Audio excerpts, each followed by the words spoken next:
Hello, this is Richard Wilson coming to you from downtown Atlanta, Georgia. And I'm sorry for the bouncy video. We were just walking back from lunch for our capital raising workshop here.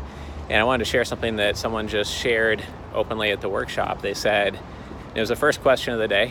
And sometimes people, when they start hearing our workshop and our 5-step system for attracting investors, they're skeptical before they see how the whole system kind of feeds on itself and grows.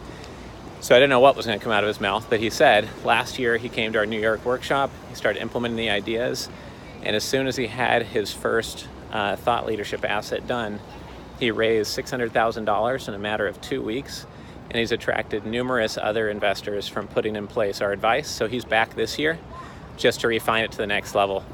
That was pretty great to hear. Definitely enjoy hearing that more than the skepticism that we always try to address early on, because a lot of the stuff we teach is stuff that people don't want to do, don't think they have the time to do, don't think they can do, and we help show them that they can, and that the very fact that almost no one does it is why it makes it valuable. If everybody did it, it'd be commoditized and it would not be valuable anymore. So I hope you're able to attend one of these 4 capital raising boot camps we're hosting this month. If not, we're doing a couple more in April this year. And every year we'll be doing several capital raising workshops and 15 conferences in total this year, including many family office summits. So hope to be able to see you at one of those live. This is Richard Wilson at the Family Office Club, and I'll talk to you again soon.